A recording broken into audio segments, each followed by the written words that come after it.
السلام علیکم ورحمۃ اللہ وبرکاتہ نحمدہ ونصلی علی رسولہ الکریم اما بعد۔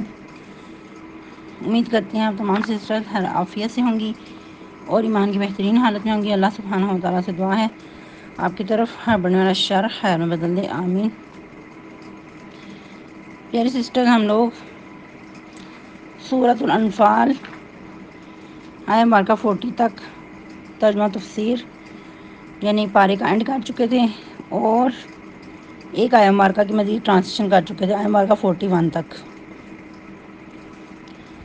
تو آج کا لیسن مزید ایک آیہ مبارکہ کی ٹرانسلیشن کریں گے اور تفسیر کا لیسن آیہ مبارکہ 41 سے سٹارٹ کریں گے، یعنی 10 پارے کا ابتدائیہ کریں گے۔ رب اشرح لی صدری ویسر لی امری واحلل عقدۃ من لسانی یفقہوا قولی۔ اللہم بارک لنا فی اوقاتنا، اللہم فقہنا فی الدین، اللہم انی اسألک الہدی والتقی والعفاف والغنی، اللہم الہمنی رشدی واعذنی من شر نفسی، اعوذ باللہ من الشیطان الرجیم، بسم اللہ الرحمن الرحیم۔ اذ انتم بالعدوۃ الدنیا وهم بالعدوۃ القصوى والركب اسفل منكم ولو تواعدتم لاختلفتم في الميعاد ولكن ليقضي الله امرا كان مفعولا ليهلك من هلك عن بينة ويحيى من حي عن بينة وإن الله لسميع عليم۔ ٹرانسلیشن: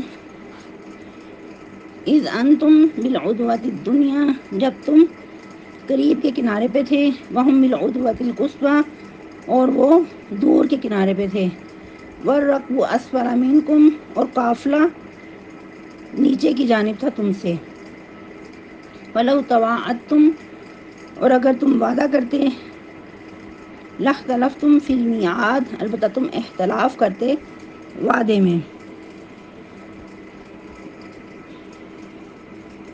ولیکن لیقضی اللہ امرا کان مفعولا لیکن فیصلہ کرنے والا تھا اللہ کام کا جو کہ پورا ہونے والا تھا، لیہلک من ہلک عن بینہ تاکہ ہلاک ہو جس کو ہلاک ہونا ہے دلیل پر، ویحیی من حی عن بینہ اور زندہ رہے جس کو زندہ رہنا ہے دلیل پہ، وَإِنَّ اللَّهَ لَسَمِيعٌ عَلِيمٌ اور بے شک اللہ تعالیٰ البتہ خوب سننے والا خوب جاننے والا ہے۔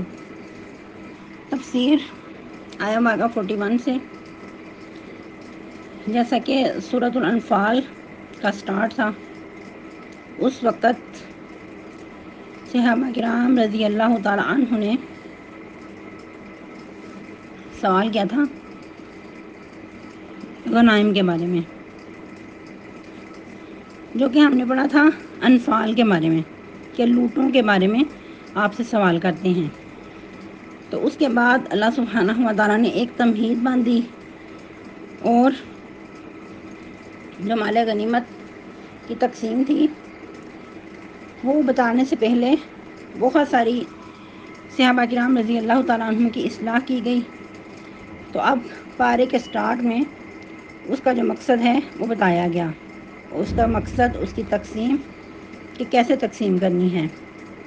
کیا فرمایا؟ وَاعْلَمُوا أَنَّمَا غَنِمْتُم مِّن شَيْءٍ فَأَنَّ لِلَّهِ خُمُسَهُ وَلِلرَّسُولِ، جان رکھو بے شک غنائم میں سے جو کچھ بھی ہے، اتنی چھوٹی سے چھوٹی چیز ہوگی اس کو بھی شمار کیا جائے گا، سب مال اسباب ایک جگہ پہ اکٹھا کیا جائے گا اور جو وقت کا حاکم ہوگا وہ اس کے بارے میں فیصلہ کرے گا، یہاں تک کہ اگر کوئی سوئی دھاگا ہے، کوئی بہت ہی چھوٹی چیز ہے جو کہ انسان کی نظر میں اس کی کوئی قدر نہیں، لیکن وہ بھی چیز اس مال غنیمت کے ڈھیر میں رکھی جائے گی۔ اگر کوئی اتنی چھوٹی سی چیز بھی چراتا ہے تو وہ بہت بڑے خیانت کا مرتکب ہوتا ہے، کیونکہ یہ مال غنیمت کی چوری بڑی چوری ہے، کیونکہ یہ سب کی اکٹھی خیانت ہے، تو اس کا وبال بھی اتنا ہی بڑا ہے۔ کیا فرمایا؟ جان رکھو انما غنمتم من شیء، اور جان رکھو بے شک مال غنیمت میں سے کچھ بھی، غنائم کہتے ہیں غنم سے ہے، غنم کہتے ہیں بکریوں کو، اور اسپیشلی ادھر غنم کا ورڈ کیوں بولا گیا؟ کیونکہ اس وقت عرب میں اکثر اوقات جنگ کے بعد بیر بکریاں ہاتھ لگتی تھیں، تو اسی کی مناسبت سے اللہ سبحانہ و تعالیٰ نے ادھر غنیمتم کا ورڈ یوز کیا کہ جو بھی چیزیں، چاہے وہ مال اسباب ہیں، بھیڑ بکریاں ہیں، کوئی بھی چیز ہے، تو اس کو اکٹھا کیا جائے گا۔ اس کی تقسیم کیسے کی جائے گی؟ فَأَنَّ لِلَّهِ خُمُسَهُ وَلِلرَّسُولِ، اس کو 5 حصوں میں تقسیم کیا جائے گا۔ جو 4 حصے ہیں وہ مجاہدین میں تقسیم کیے جائیں گے، اور جو 5واں حصہ ہے اس کو الگ کر کے اللہ اور اس کے رسول کے لیے تقسیم کیا جائے گا، اور قرابت داروں کے لیے، یتیموں اور مساکین اور راہی مسافروں کے لیے۔ ادھر اب انسان تھوڑا سا سوچے کہ اسلام کتنا خوبصورت مذہب ہے کہ جو کمزور ہیں معاشرے کے، نادار لوگ ہیں، ان کا حصہ بھی اس میں مقرر کیا گیا۔ یوں نہیں کہا گیا صرف مجاہدین کے اندر ہی تقسیم کرنا ہے، بلکہ جو قرابت دار ہیں ان کو بھی دیا جائے گا، یتامہ کو بھی، مساکین کو، راہی مسافروں کو بھی۔ پھر فرمایا کہ یہ جو مال غنیمت کی تقسیم ہے یہ تمہارے ایمان کا حصہ ہے، ایمان تم سے تقاضا کرتا ہے کہ اس کو تقسیم کیا جائے۔ ان کنتم آمنتم باللہ، اگر ہو تم ایمان لاتے اللہ پر، وما انزلنا علی عبدنا، اور جو کچھ نازل کیا ہم نے اپنے بندے پر۔ کس دن نازل کیا اپنے بندے پر؟ محمد رسول اللہ صلی اللہ علیہ وسلم پر، اور جنگ بدر کے دن، یوم الفرقان جنگ بدر کے دن کیا کچھ نازل ہوا تھا؟ فرشتے، اللہ کی طرف سے نصرت و مدد، اور جیسا کہ ہم نے پہلے بھی پڑھا، بارش کے ذریعے اللہ سبحانہ و تعالیٰ نے مزید ان کو طاقت عطا کی، مزید ان کے پاؤں مضبوط کر دیے۔ تو یہ سب کچھ جو اللہ سبحانہ و تعالیٰ نے نصرت و مدد عطا کی تھی، تو اس پہ ایمان لانا ایمان کا حصہ ہے کہ یہ یوں ہی کوئی خواب نہیں دکھایا گیا تھا، بلکہ حقیقت میں سب کچھ یہ ہوا تھا۔ پھر مزید وضاحت کر دی یوم الفرقان کے بعد یوم التقى الجمعان، جس دن دو جماعتیں آپس میں ایک دوسرے کے سامنے اکٹھی ہو چکی تھی اور لڑنے کے لیے تیار تھیں۔ واللہ علی کل شیء قدیر، اللہ تعالیٰ تو ہر چیز پر قادر ہے۔ آج کے لیے اتنے کافی ہیں، آپ لوگوں نے اچھے سے یاد کرنا ہے اور سنانا بھی ہے، جتنا لیسن دیا گیا ہے اتنا ہی سنانا ہے۔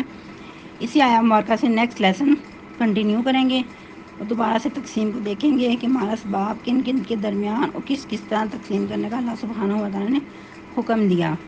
اور جو آیہ مبارکہ آپ لوگوں کو ٹرانسلیشن کی دی گئی ہے اس کو آپ لوگوں نے بہت اچھے سے یاد کرنا ہے، سنانا ہے، اور اس میں مسٹیک نہیں کرنی۔